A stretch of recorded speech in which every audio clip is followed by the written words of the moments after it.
Recibí eco del saludo de un amigo Boise, Edmond Isidora, Riva ya sabe, 4 de julio aquí y con paz y tranquilidad de Dios. Así que reino como está, onda como está, hermana.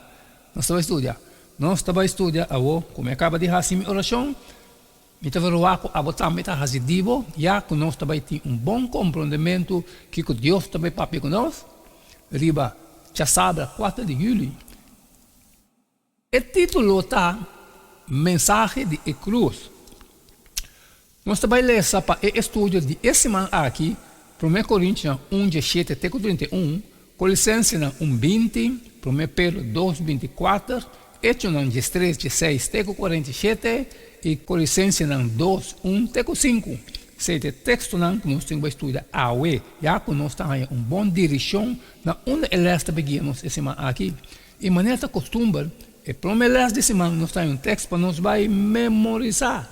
E porque ele é texto de memória, e bem aqui ele vai escolher foi de 1 Coríntios 1, 18.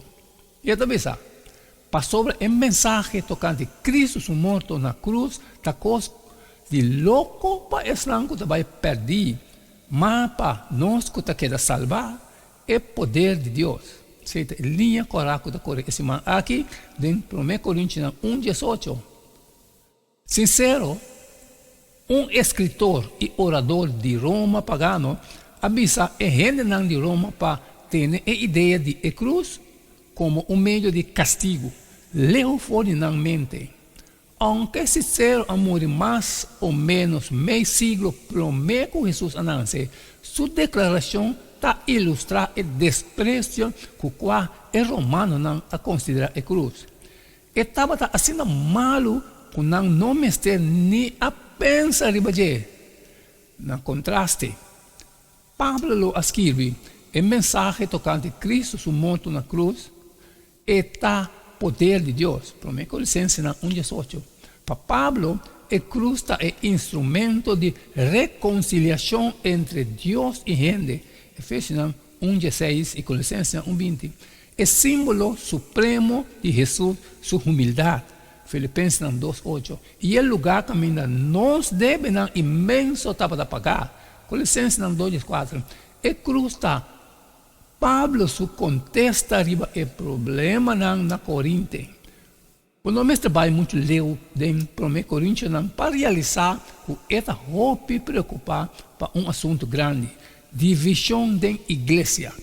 Pablo está assim a confundir com diz depois de essa luta 1 Coríntios 1:3 e a seção de agradecimento 1 Coríntios 1:4-9. Essa aqui é o primeiro tópico que esta trata. 1 Colossenses 1:10-17. Esse man aqui nós acudimos na mensagem poderoso de cruz como contesta de problema aqui e para outro assunto na Coríntia. E vai ser o poner humano. Sabe o qual nós vai esse man aqui. Já sabe 4 de julho, mensagem de cruz. Mas como que parte de mim? Então vou botar me também assim é parte de agora. Sali for e compartilhar com todas não que tem necessidade, pelo que tem coisa trabalho como não passa ali, sempre me pediu para like e share. E amanhã nós estamos aqui que share todo dia e que dá de tchum para cada um. E não queda nada mais, nada menos só. Deus pedi for de bostan e tem amanhã com Deus su poder.